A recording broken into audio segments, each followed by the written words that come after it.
How do we start this podcast? I never remember. That's a good way. You start with music. Start with music. You say something like, "Hey." What do I say? Hey. Welcome. Podcast. Recording now. Welcome to Texas Rugby Monthly. I'm Dustin Zier, your host. Am I the host? I guess I'm the host. So it's fine. So and so. I've got no quirky things today. Sorry about that, guys. It's busy. You're gonna have to do it on the fly. I'm gonna that inner comedian. Inner comedian. But I'm not. That's the funny thing. Oh, I think you're a liar. You could totally do some stand-up. Bit of a smart ass is more like it. So, well, hey, y'all rugby fans, what's going on? That's terrible. I'm not even gonna start like that. Oh, I know we can do.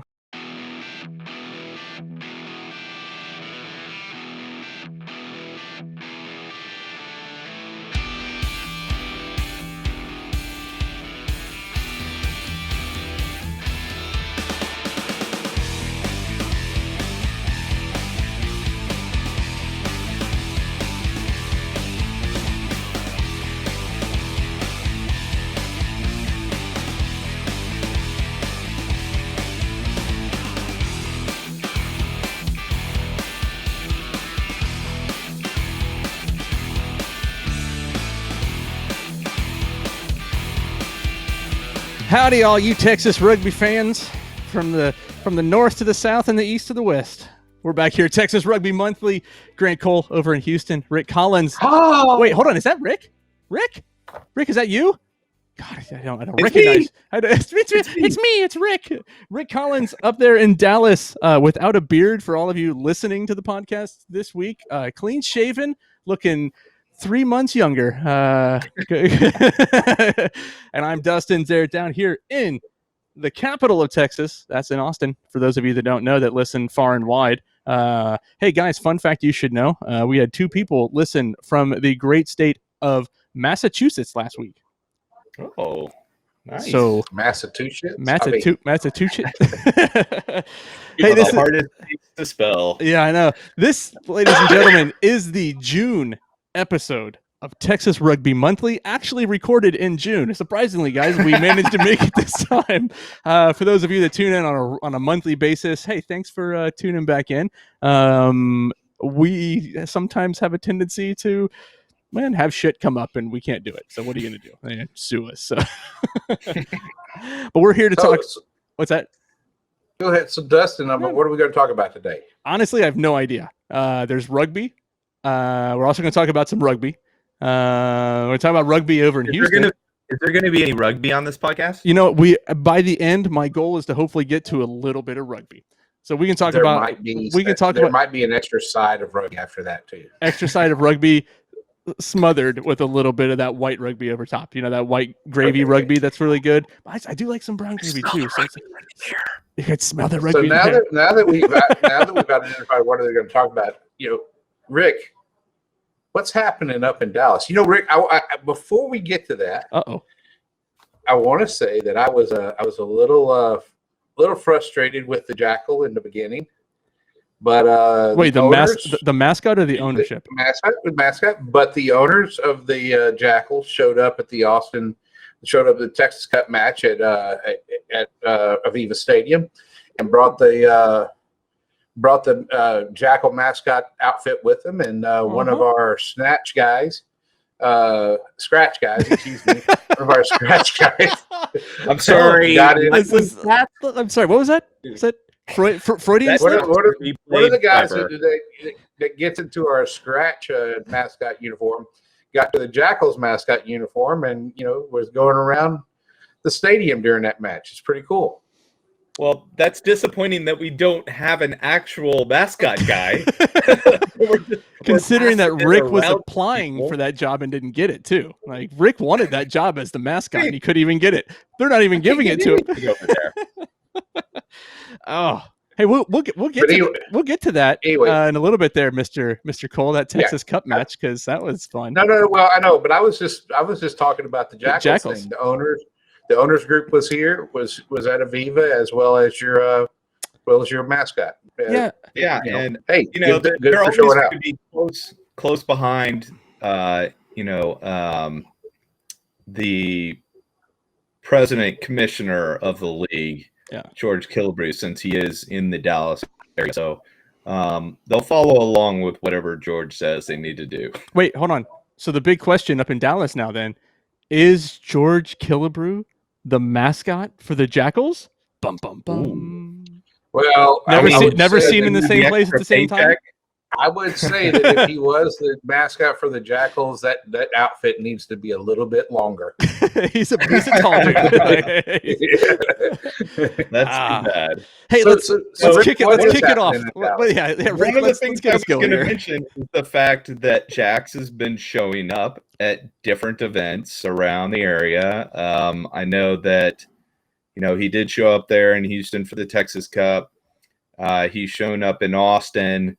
I think he's shown up in a couple other places, and they're planning on having him show up one more time this summer at least. Birthday parties at the Cleburne Railroaders minor league baseball team down in Cleburne, about an hour southwest of Arlington, hour south of Fort Worth, and they're going to do a Jackals night. And when they first put this out there, when they first marketed it, it just sounded like they were going to kind of have a couple of people there, and maybe Jax was going to show up, and they were going to go, "Yay, Jackals! You got to come up and watch rugby." And we're all sitting there going, "Well, what's the point of that? Like, they're an hour south, and they're watching minor league baseball. Who's going to come an hour north to watch rugby?" Now, I got some more details on that after contacting the Jackals, and they did say that and asking what the hell. Yes, exactly that. And they are going to actually have some hype videos. They're going to go out on the field during a break in the action and do something rugby related. I don't know if that's having people out there throwing the ball around and playing some touch or what's going to happen, but in between they are going to do something active with it. Now, I do know through a couple of people that I've talked with that there is a minority ownership group that also owns the Cleburne Railroaders or is involved in the ownership down there. Mm-hmm. So that's the connection. Now, my biggest question, and I think a lot of people mention this as well, everybody I've talked to, is why are they not doing that in Dallas? They're the Dallas Jackals. They haven't done one event in Dallas with Jax that I'm aware of that's been marketed, other than taking some photos. Yeah. So why are we doing this in Cleburne to start out with? I could understand a year from now when they're trying to continue to build and bring more people in. Yeah. Go to Cleburne, go to Frisco, go, to the Fort Worth, whatever it is, Panther City or whatever.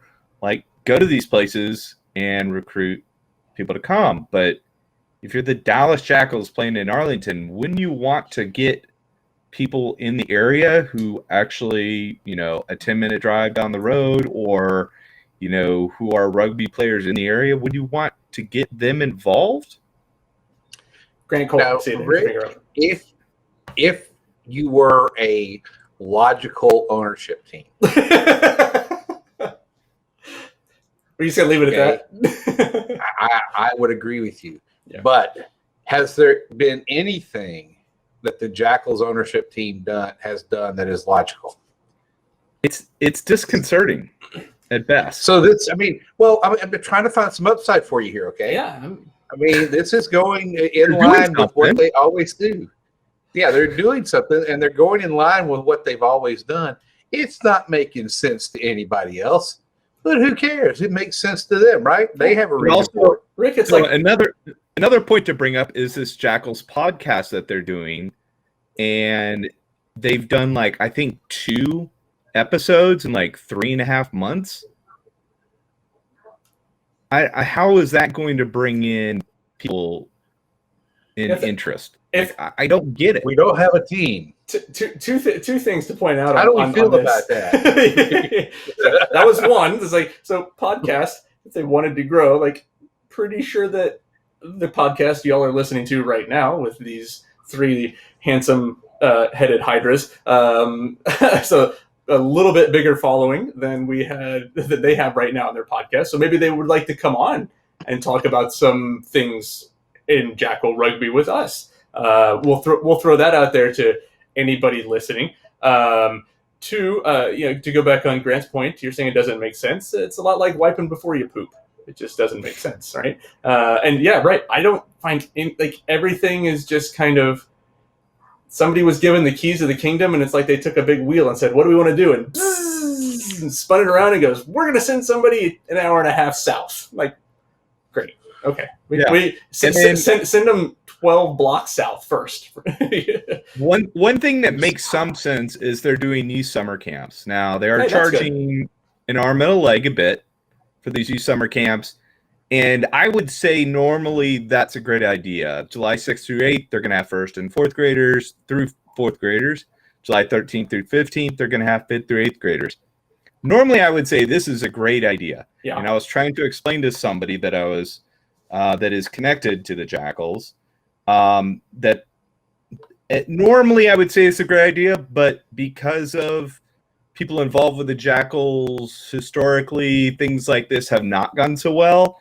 And so there's a tinge of hesitancy or let's say disinterest from people in having their children attend these things because of things that have happened in the past. Well, and so my question, you have kind of a history of this, right? Like, and the goal of these youth camps is to attract, go to local schools, go to, which are out, right? Summertime is here. It's like kids are out for the most part, from what I understand. I don't know. I don't have kids, so I don't know. This is me just guessing. Like, I don't know. But you also have like local rugby clubs that you want to get involved with and things like that. So from that standpoint, you would go out to these different places and you would talk to students at schools or groups and bring them in. I don't see that happening. I didn't see Jax going to Rick Collins Elementary School, and say, "Hey, come out to join us on this youth camp." It feels as though they're just kind of like throwing this together at the last minute. And I even spoke with somebody with Dallas Youth Rugby, and they said that they've reached out multiple times to co-host something or have somebody from the Jackals Jacks show up at some of their events, their games, their practices, anything, and trainings and things like that. And they just said no interest on the other side. So. That's mind blowing. I'm sorry. That's incredibly mind blowing. And that Dallas Youth program is really good. You know, and they're dealing with kids. I've gone over there to coach some trainings, and they've got kids from all the way from middle school all the way up through high school, and a really good growing program. And hopefully the Jackals change their mind because these are the kind of programs they need to be involved with. Well, and I think that's one of those things. How you get. Sorry, Grant. I didn't mean to do that. Ahead, talk. I was going to say that's some of those things that you have to do to build out more support, right? I can be honest. Like, that's one of the things that Austin focused on this year was getting kids out to the matches. Because if you can get kids interested in coming back on a regular basis, kids bring both of their parents. They bring other kids that can play. Before each one of the home games, I think you may have seen one when you were here, they had touch rugby before every home game. And they had come and play. They had all over the place at Coda, and that was fantastic. Well, what it does is it brings more and more families to the games. That's what they should be really focusing on. So the fact that can we ask what they're charging for a youth camp to go to? Just out of curiosity for those listening that may want to attend and not maybe have. Yeah, let me. You can pick it up. Pull this up. Grant, you were about to say something a second ago. I was going to ask Rick. He was talking about rugby programs in the Dallas area, and I was going to ask him what is actually happening with the functioning rugby programs in the Dallas area. So I noticed that little backhand right there too. A little backhand. It's that's kind of a southern thing. That's a southern thing to say right there too. It's getting better up here. I think obviously COVID hit all three of our areas pretty hard, But as 15s went along, I think you're seeing that the clubs really didn't suffer that much. At least the higher level clubs, and in fact, even some of the lower level clubs. Grand Prairie started off very strong this spring, and they're looking really good this summer for sevens. I know that they've even applied for they've even applied to be qualified for the National Sevens Festival in Seattle. Oh wow, that's awesome. Yeah. So that's an up and coming program. I wouldn't be surprised if they're able to put together something in the next few years to get up to D1. They've hugely improved, and they brought in a lot of the HEB group. Hurst, Euless, Bedford, which are a lot of the Tongans, just south of the airport. Okay. And it's hugely improved the program. And I know Anthony St. Amont's been down there for a long time. I don't know that he's coaching or anything anymore, but he was a big part of bringing that program back. And then are they D2? They're D2 right now in 15s. So this year they were supposed to be a D2 D1B team. Yeah. And in that they were supposed to play their D2 schedule, and part of their schedule. And I may be saying this wrong, but I'm going to try to get it right. Yeah. Part of their schedule would be playing D1 teams. As well, which they played us, and that would count towards their D2 schedule. And the better they did in the D1 games would determine whether they were ready to be promoted to D1 or not, or whether they needed to do another season on that level. So I think they at least need one more season. I would say 2 more seasons just to show.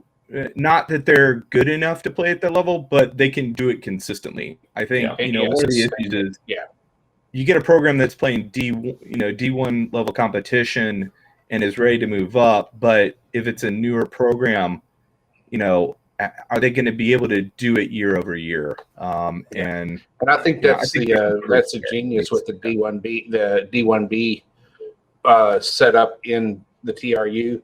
Is that it allows teams that want to be D1 to test the waters without actually just walking in and getting trounced, and still having but at the same time, it shows them just what financially they're going to be having to deal with if they want to sustain a D1 team, and that's quite a bit more than some people actually think about. So, especially for our club.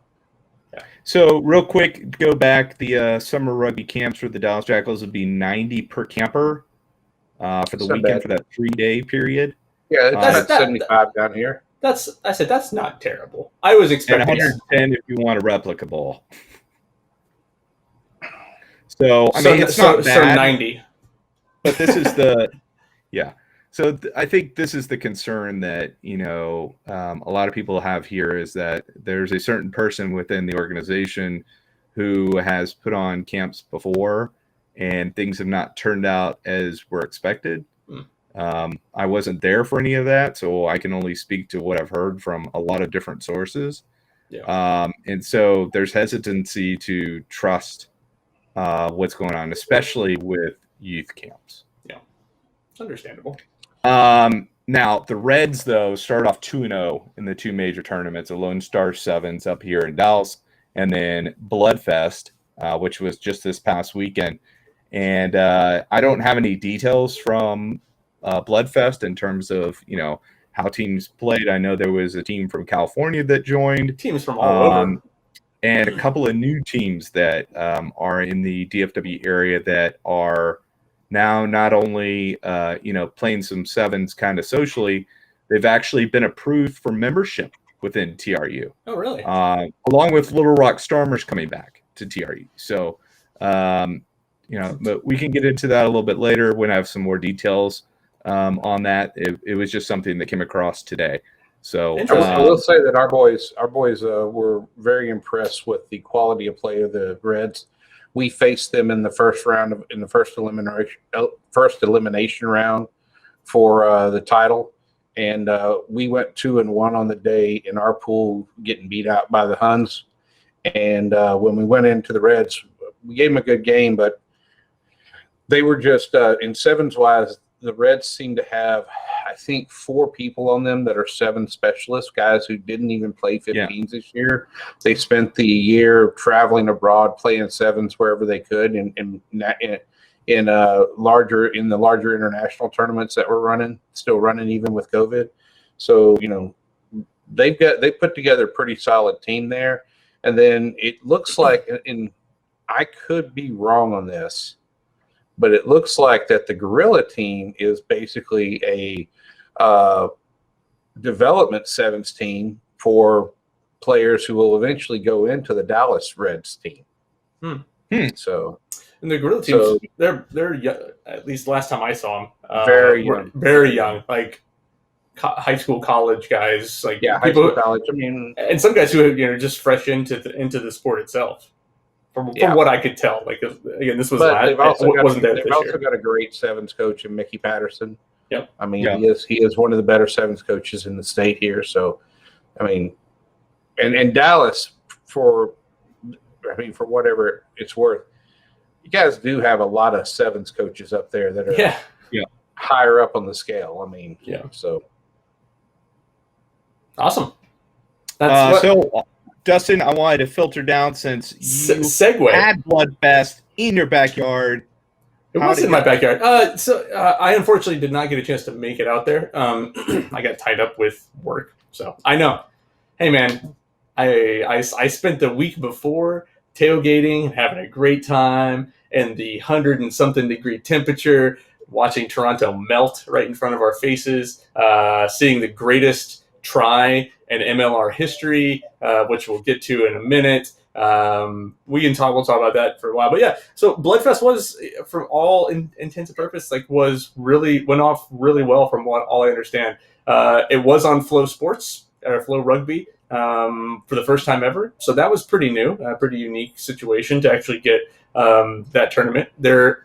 From what I understand, Flow is really trying to push that Summer Sevens kind of series and get people out and do broadcasting of those matches so that they get more recognition. And it was not all the matches were broadcast, but pretty close to it. There were quite a few matches that were being broadcast on different pitches. And so that was really great to hear and see things going on there. Obviously from what I have, and again, I asked for a confirmed report, and I don't know if this is actually confirmed, but of all the championships, the Reds won the men's premier. The men's open was, from what I can tell online, it's really hard to read. It looks like Grand Prairie won. It was between Grand Prairie and the Huns 2. If I'm incorrect on that, sorry. No, I believe it was Grand Prairie. I think Grand Prairie won, yeah. Men's social, San Antonio came up. Those guys came up and put on a good show. The Super Social, I do love the word Super Social out of that group. That's basically the old guys. I'm pretty sure there were a few beers probably consumed after 7 minutes. Hark won that one, so that was nice to see. Okay. Women's Social, Valkyries won, and because they played the Valkyries, so Valkyries won. Team A. Did they play their top players? Both the Valkyries played each other in the finals. The Valkyries split up and put 2 teams, and so Valkyries Red and Valkyries Black played each other. Black, yeah. Don't know who won. Doesn't really matter. Valkyries, they won. The high school boys U19 Rebel Rugby. Trying to find out where they're from. Not quite sure. So if you guys know that, that's always good. And then the high school girls U19 Rhino Academy, their second team won, and then the high school boys U17 Rhinos Academy won. So getting the Rhinos here and playing. So that's 82 teams across the country came to play. There hundreds and hundreds and hundreds of people were out there. It was the largest Bloodfest to date, from what I understand. Which is always great to hear. If you saw online, they had merch for sale. Their training tops and stuff. Man, they were slick. I was really disappointed we didn't pick one of those up. It's good. Right, Sevens is now kicking off. It's the first big first big tournament, second big tournament in Texas, really. This year so far for Sevens after COVID and everything. So, I think a lot of people were ready and they were amped to be out there playing. There was. I did get to see, because I do have Flow Sports, I did get to see a couple matches. There was some pretty solid rugby being played. Sevens is, if you've never watched Sevens, then you you wouldn't know, but if you do, which you probably do if you watch rugby, it was fast. There's some guys out there, a couple guys on the Reds team for sure. I was like, God, that guy is so fast. I'm sitting there going, there was a couple breakaways that I saw throughout the day. And I'm like, man, there's nobody that's going to catch him. I'm sitting there going, like, where's Carlin Isles? And let's put him up next to him and see how fast these guys really are. Yeah, and one of the guys we were going to bring on today plays for the Reds sevens program, as well as the 15s, but he's not quite as well known for the 15s. Yeah. And, one of the things I wanted to ask is, is there an understood way of, getting up to the Eagles program if you're not in college, right? And yes, so I think one of the things that I would like to see is as sevens develops more, and Texas already has very healthy sevens circuit, but a better way to get our players up there, because with sevens being an Olympic sport, it's getting so much more recognition. Yeah. You can get a guy like from the XOs program. You could grab a winger from the XOs program. We did. Plug him in, and he could go out there and set the world alight. And then all of a sudden you get a new player that can play on the national team, or at least go up to the pool and challenge, Yeah. Exactly. So I think that's one of the biggest difficulties. It seems like they're very stuck on just grabbing the kids from colleges and not looking at the 22, 23, 24-year-old guys who are out there, not able to go to Army or Lindenwood or Davenport or something like that. Yeah. That could go and help the program. I think there are pathways. I think there are. There's always rugby. We're still not there from like college scouting level for a lot of these things, like we are in every other major American sport. But I do think I think the age. Bless you, sir. No. I do think so the great thing about it, the AGs that didn't travel to go play Seattle this past weekend were all there. Most of the guys that were not, they were all there, but there were a couple people that were there that were scouting, and it was Mason Herring, and I know some of the other lads were there. They were actually scouting players to potentially play for Austin, play for the Austin Outlaws, the U18, U20, just academy members. You talked about like XO, like Austin did sign one of the XO players, then Davis Still, who tried to. I was watching some of his XO matches. God, he is fast. Like once he gets an open, but again. Sevens doesn't always quality doesn't always necessarily equate to 15's quality. Like it's different. Exactly. Not always. Of course. Some guys can do it. Some guys can't. Sorry. It's like Colin Hawley says. If you can exploit the half gap in 15's, you can blow through the full gap in sevens. Yeah. But it's not. The reverse is not always. It doesn't go the other way. Doesn't go the other way. You can get that full gap, but can you get that little one right there? So interesting. You talk about pathways. In these academy teams that are coming up, Rugby HDX, the Outlaws, they're all applying to be national pathways. Yeah. So those are, like the guys on our team that were under 23 were out there at the National Pathway Talent ID Combine that we held for USA Rugby. Yeah. So those players are there. And then the players that we identified from that were in the area, they're coming and played sevens with us this year. Yeah. And those that aren't in our area, we're making sure that they're with a club in their area so that they can get upskilled and move on with their rugby. So there is a pathway, and it's more like a path that's kind of like a squiggly line path. Not really. No, it's a very direct path. Oh, you think so? Okay. No, I know so. Okay, because I've read the documents. I'm surprised you haven't. I haven't actually. So Ted Browner and Brendan Keene have a very direct way to get to there. They have all the you can find this all on USA Rugby. At their website, and they have a whole setup saying this is what your physical standards need to be, this is what your skills need to be, and they're in tiers, so this is world class, this is professional, this is so where are you at in those tiers, so where you're at in those tiers and what you have to work on. there's a rubric to all of that. So, athletes can go, hey, we're going to work on this. And then they have these talent ID combines where these players have to come. They do the physical stuff first, then they do the rugby stuff. And you've got Mike Tolkien, Kyle Sumption, I can't remember who else right now off the top of my head. Brendan Keene, Gary Gold's out there, Hugh Bevan. Some of the women's coaches are out there. They're out there watching these athletes as they go through these combines and grading them and knowing which ones, are serious and which ones are there just to see, what's the combine like, what do I actually have to do to show up, right?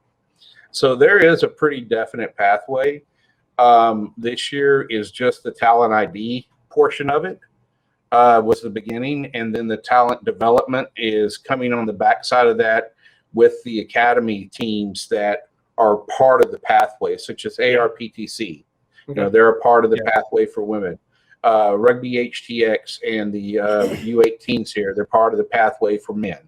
The Outlaws, I understand, are going to be part of the pathway as well. So there's a lot of stuff going on that's making it happen, but that pathway is funneling up. Key thing is getting these athletes who want to be in the pathway in either a daily training environment or a near daily training environment, such as the Outlaws and Rugby HTX, to where they're trying to bridge that gap between club and professional. And so that when they are asked to step up to professional, they're already ready. But at the same time, they're getting a lot of catch pass, evasive running, tackling skills work put in, as well as all the other stuff they get put in. So there's a lot to those things, right? And it may not seem to somebody who's inside of those programs like there's an actual pathway, but there really is. And I got to say that Ted Browner and Brendan Keene have really put together a serious program to make sure those pathways are working and becoming more evident to the rugby populace in the U.S. There we go. Yeah, good to hear. I mean, I guess what's going on with the AGs before we move on to Houston? There's a lot, and we can talk about what happened a couple of weeks ago in Houston with the AGs. But I know, baby, that big beautiful cup stays. It's actually like this big. I mean, it's not absurd like the one that New York and LA have, because that's beautiful. That's actually gorgeous. It is a gorgeous. It looks like the Stanley Cup. It looked like Stanley Cup. Anyway, Texas Rugby State, but it is gorgeous, but it's massive. The thing is so damn big. No, hey, Austin, man, it's playoff time, or it's playoff hunt time. Like, we are, unfortunately, we lost at Utah. That was a bit of we got kind of thumped on that one. Utah's playing tough rugby, man. You can't deny that. They're four in a row on the trot right now. 4 or 5. But they could have easily have lost 3 of those. They could have easily lost the last 3 games. They came back from 17 down. Blah blah blah. Whatever. Anyway, so they could have, but they're sitting 4 points ahead of us right now, or 5 points ahead of us right now. Honestly, it's going to be a tough uphill battle for us. We've got, we did win 3 in a row, started with the Texas Cup win in Houston, which was big. They played a hell of a match. That was, it was some bruising hits in that match. Like, it was a rough match. And then we came home to Toronto for our last home game of the year and played absolutely beautiful rugby. I think it actually was that Houston game is when Kurt Morath started slotting into the 10 spot because Will McGee was injured.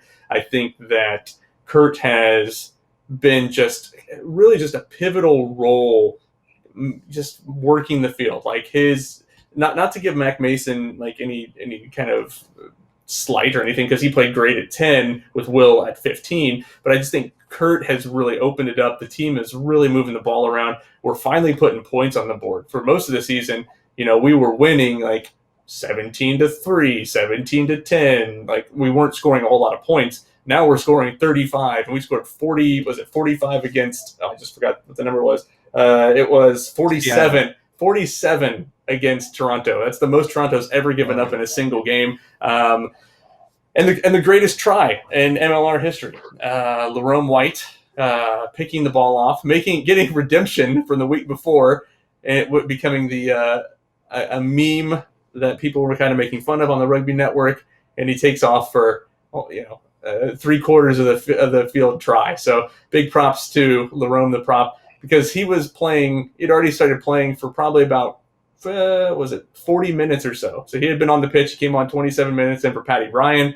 Already played multiple scrums, 110 on the field. It was hot. It was hot. And then to put in a 70-meter run like that, I mean, you can tell when he got that ball, he's like, I'm not letting. Don't look back. I'm not stopping. And he looked like he was going to throw up his lungs when he got up from that try. If you do notice, and poor Lerome, I love the guy, Kentucky's second favorite son, as I call him. I give him a hard time because right before that, earlier in the match, Brian Hightower said Lerome White, University of Kentucky graduate, and Lerome went to Louisville. And that is a big no-no. It is Hightower, man. I mean, what do you expect? So that was really funny. Right after that, Dan Power, the same sentence, said that he went untouched for 80 meters in the last match, which he didn't because he got chased down by Luke Beauchamp. By Beauchamp. Yeah, and so that was a bit of a segue for what was going to happen later. No, it was Diego Magno. No. It was Luke. Luke was on chasing him down. Okay. Yeah, Luke chased him down. So anyway, Lerome White, it was fantastic. He's gotten so much praise. An article came out today on Wednesday. Article. From Pangolin. So that was great to hear, right? Good stuff. Plus he scored for the Houston Gilgronis is what I read. Yeah. Oh yeah, the rugby dump. Jeez Louise. That was pretty. What is that rugby? What? It was the rugby dump, which is the rugby dump. Yeah. Their name pretty much sums it up right there. Descriptive of their service. That was hilarious. Yeah, the Houston Gilgronis. Hey, well, the Austin Gilgronis, then went into Seattle, and man, I tell you what, it was an ugly win, but a team that wins tends to win, and we won that one too. So right now, obviously the tables are sitting. Whew, man, it's tough. You've got, unfortunately, Seattle and Houston are officially out.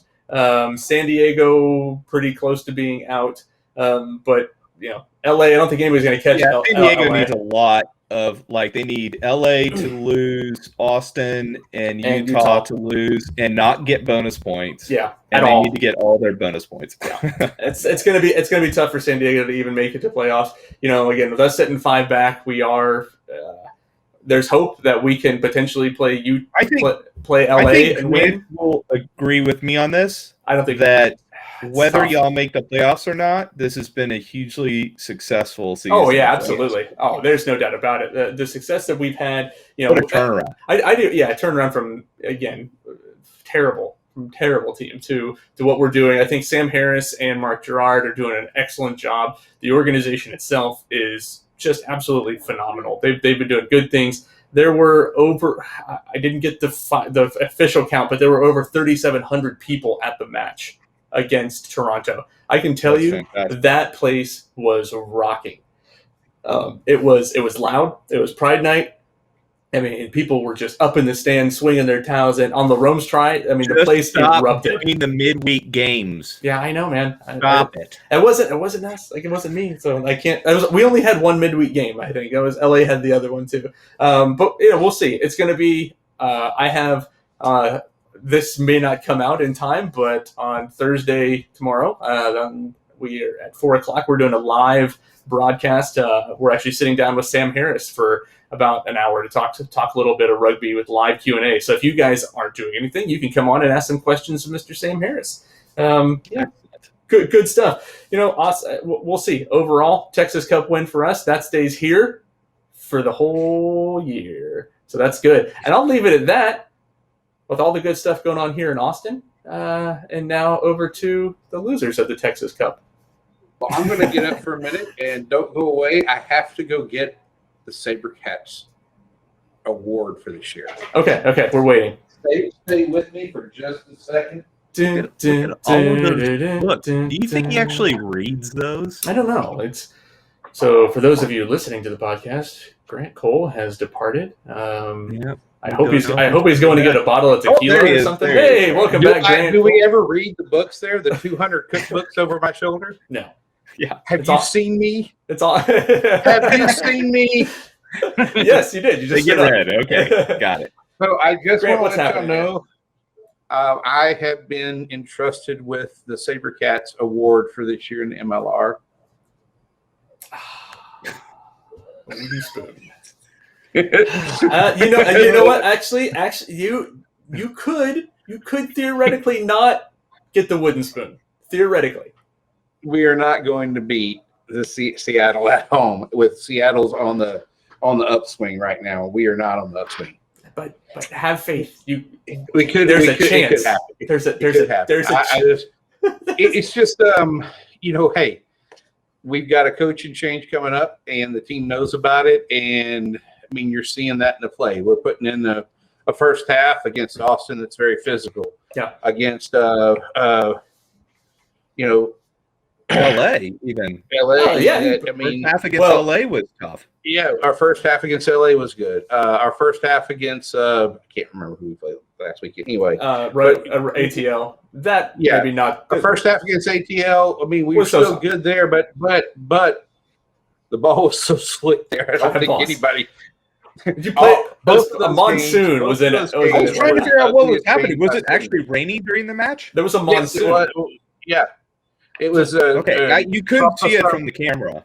Oh no, Tropical Storm Claudette was very much in working its magic there in Atlanta. So anyway, a lot of things going that are not happening, not things we want to happen, but on the backside, Rugby HDX put its 5th player in MLR contract this year. CJ Burks got up and got playing time at Atlanta, and so he very good for him, and he he did well in his 20 minutes out there. So a lot of things that are working, that are going the way we want them to go. But we just got to get through this coaching change first, and then find out who our next head coach is going to be. Any front runners right now? Sorry, I don't know if that was what you're going to ask. I mean, is there any front runners? I'm always going to say this, and you're fixing to hear my wife yell in the background, so just know this. Bring her in. I'm warning you ahead of time. There have been 3 head coaches for the SaberCats. Yes, in their time, and only one of them has a winning record. Not for nothing. Right on cue. No, I've heard like the players like him, and he has won, but I've heard concerns over his X's and O's. So you can have concerns over his X's and O's, but at the same time, he's 6-1 as an interim head coach. Yeah. And the one match he lost was the first match he coached. Yeah. But it's so. I love it. We just need to get her on too. Just bring her on. Have her sit down and talk. But no. She. I mean, that's her second son. I mean, I know. So. Here's the thing though. Like, I'll ask this question of it. It's been a little bit of time. Like, it's not the same team. It's not. I mean, a lot of new players, a lot of different players. It's not the same team. Do they expect that? We'll say it Magic to happen twice, or Lightning to strike twice and be successful, or could they potentially be looking across the seas for someone else? I mean, they were across the seas last time. It's no secret that that Heels was their 3rd choice on the list, and they couldn't get their first 2 choices. Just they couldn't get a contract agreement from them. Yeah, and Heels was okay. Well, let's go. And so, what are they going to do right this time? Is our ownership group going to push for an overseas coach? Probably, because that's the way they think. Yeah. And it's if those of you who didn't hear, my wife said because they don't know any better. But at the same time, Paul's been putting in a lot of time as coaching, And those who are concerned about his X's and O's need to look at some of the numbers he's put on the field this year as assistant coach. Yeah. And look at the upswing in catch pass numbers and tackling numbers and defense numbers, especially in the first half when the team keeps their head. Yeah. Once the team gets behind the post and, after the opposition scores, they start to get in their own head at that time, and then everything goes out the window. But if you watch the team when they're playing their structure on defense and on, and in their skills, when they're doing that thing they're supposed to do, which is the stuff that Emmerich deals with, their numbers are up. Yeah. But so there's also the question of, what is the ideal behind the SaberCats? Is it to develop younger players and coach them up to eventually be, top level playing with the Giltinis? Or is it to go find a bunch of Kiwis and Aussies and Safas and Brits and bring them over and, try and win a championship? And that could be the determining factor in how you decide on a new coach, right? Oh yeah, yeah. I mean, what the coach you pick is going to have a vision for how that works out, and that's important. I think the one thing that really troubles the Cats right now, and I'm not sure if they're aware of this, is that the work of a general manager in a sports enterprise is being handled by 3 to 4 people within the organization. Yeah. And there's a disconnect for how all that goes together. I mean, maybe they don't know there's a disconnect, but it's something that fans can see. It's something that people outside of the team can see. So, if the SaberCats as an organization work on that thing, that GM, and work on getting a GM who knows what a coach wants, knows what the coach needs, and then goes out and gets those things and handles all of the stuff that has to go with acquiring players. You look at Ryan Fitzgerald at NOLA. You look over, I don't know how the Giltinis and the Gilgronis are doing it, but I mean, they seem to have a really good method working. Mark Winokur at Toronto Arrows is doing a very good job. Stephen Lewis at Rooney. Everybody's got a little bit of good thing and is getting better at it. And I think this is a place that the Cats really need to look at before they consider what's their head coach going to be. Yeah. Taking these the roles that these 4 or 5 people are doing and putting them into one role under the president. Let the club president run the club, and let the GM handle the recruiting and bringing in the people and out the people that need to be on to play with the team, so that the coach can coach the team. Yeah, I think in LA and Austin, I believe, we can ask Sam tomorrow when I interview him, but I believe he has kind of like that coach GM combination where he's bringing in the players that he wants to bring in, and I'm almost positive that Darren Coleman has the same thing in LA, which is also one of those things. That's great, but you've got to have somebody. There's got to be a separation from business and field. It's doing the business end of the player acquisition. Yeah, and that is not an easy. No, looking at what visas are costing and everything, none of that's easy.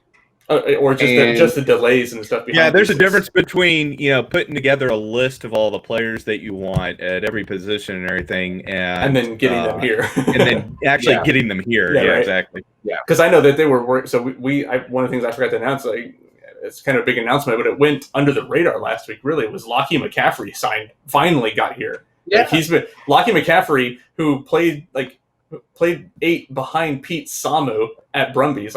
Lockie McCaffrey was the 2020 Super Rugby AU Finals MVP. He is a hell of a player.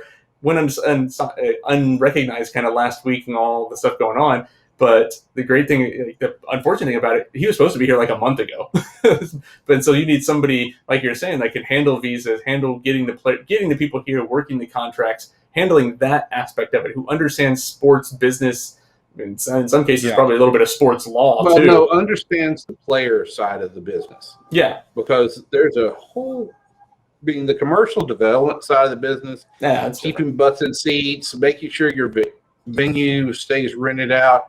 That's a whole different animal, and that's on a president or whoever at that level is operating. Director of operations or something like that. Yeah, but a director of rugby or a GM, they basically are side by side with the coach. Yeah. But they're handling the player end of the business while the coach handles the rugby end of the business.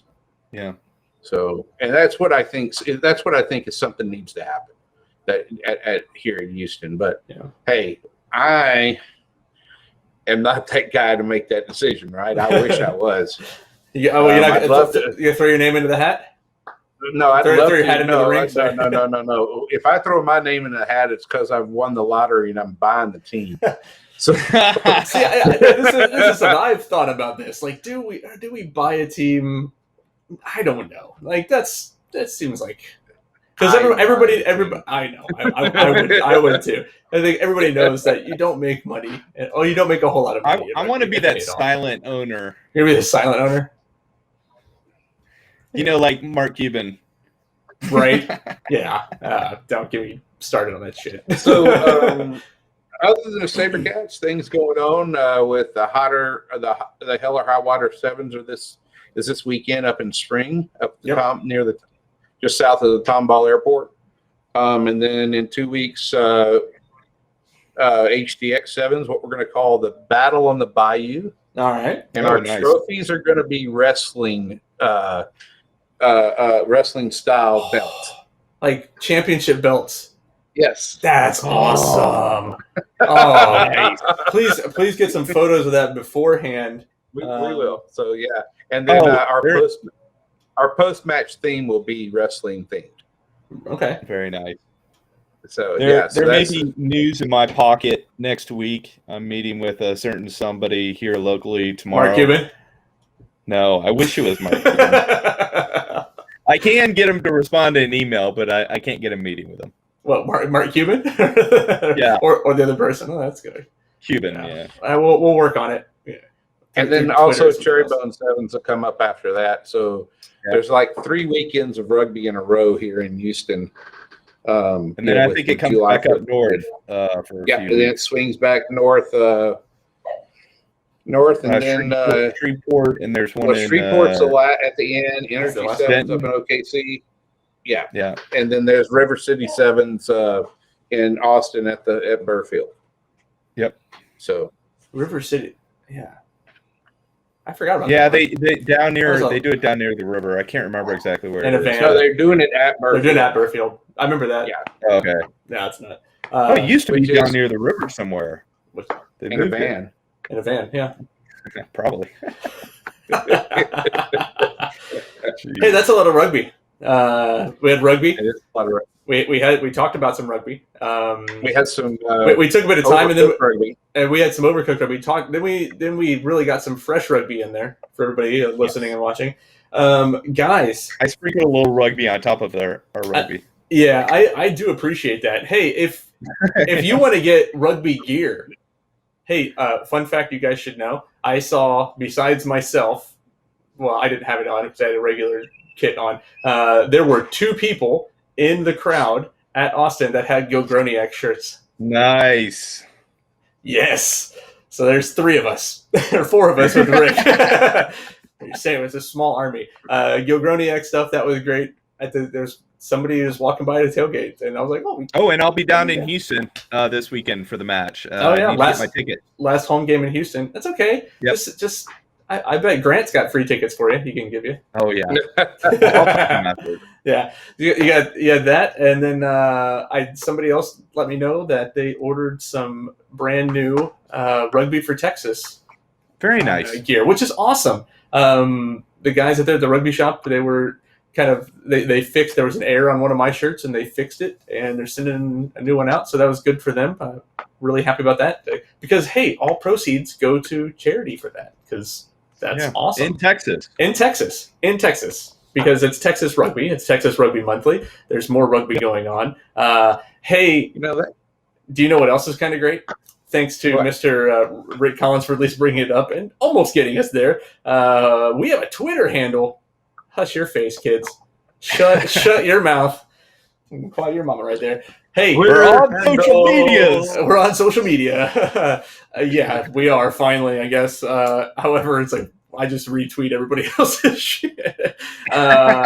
So we do post it. If you want to follow us on Twitter, because I don't know, we don't have Instagram yet. Don't ask unless you want to run our Instagram and Twitter account, because we just don't have time to do it. TikTok is right out. No TikTok. We are not TikToking. I don't even know if that's a thing. You don't want to see me dancing?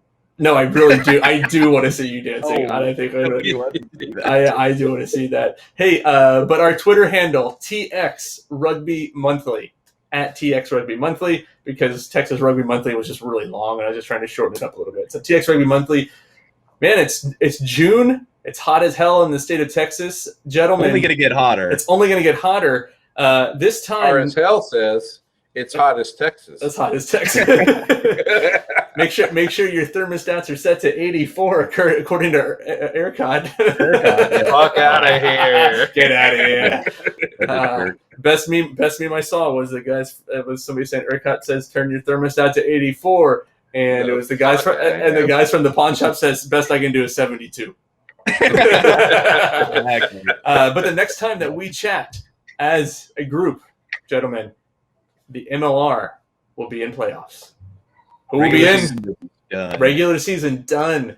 Crazy to believe. Silly season will have started. And then what's going to happen after that? Who the hell knows? We have no idea. Maybe we'll talk some drafting, because we talked about that one time back when Dallas drafted players. Draft coming up in August. We do. Maybe we'll talk about another supplemental draft with Dallas. Dallas's second supplemental draft in as many seasons.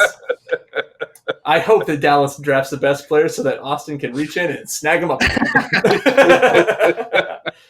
Hello, Connor Mooneyham. Hey, you can Grant, thank me for that one. I will. I do thank you for that one. I thank the Dallas organization for that one, as we continue to see Connor run around and just destroy people. And we'll be able to talk about Connor playing in maybe a USA Eagles match. Eagles? Okay. It's coming up. It's right around the corner. Next month, July 4th, we're taking Independence to England. It's still going to be a hard ass match for the Eagles. I'm sorry, it's going to be rough. Let's be real. Half of the England team is playing with the Lions, but it's still going to be tough. Let's be honest here, kids. Yeah. Hey, Grant, got anything else over there in Houston? No, it's just we're caught between the longing for love and the struggle for the legal tender. Yeah. Rick, what about you up there in Dallas? Any words of wisdom? I'm good. Just dreams of Connor Mooneyham in a Jackals jersey. We can give him one and just put him on. Could go so many ways with that. Where's Rule 34? Rule 34 has been implemented and in effect. Jeez, what kind of podcast did this turn into, friends? I'm not going to talk anything like that. I'm going to hope and pray that those AGs continue to get those 4-point bonus tries. Hope that maybe Utah can get snagged up in ATL. Hopefully, maybe the LA puts a hurting on them and they get no bonus points and no wins for the rest of the season. I'll give them maybe like one, because I think they have. I don't know who they have coming up, but anyway, I'm hoping we can get a shot at the playoffs. If not, it's been a good season so far. Always fun to chat with you, lads. Hey, thanks for coming on again. By the way, all three of us, tip of the cap for those of you watching, since we're all wearing our associate team caps, even though only two of us actually have an MLR team. I know. Sorry. It'll never end, I don't think, Rick. We'll just keep going until you guys play a game. Oh, well, there may be a day when he's got a team and one of us. The way things look this season, it's not going to be mine. Yeah, and it could be he could just be building up for that day. I know he is. He's holding it all in. I'm ready. I'm ready for it. He's ready for it. I am ready. I'm ready to see Dallas have a team, but we'll see. Gentlemen, For Rick Collins up in Dallas, Grant Cole over in Houston, I'm Dustin Terry down in Austin. We'll catch you next time. All right. All right.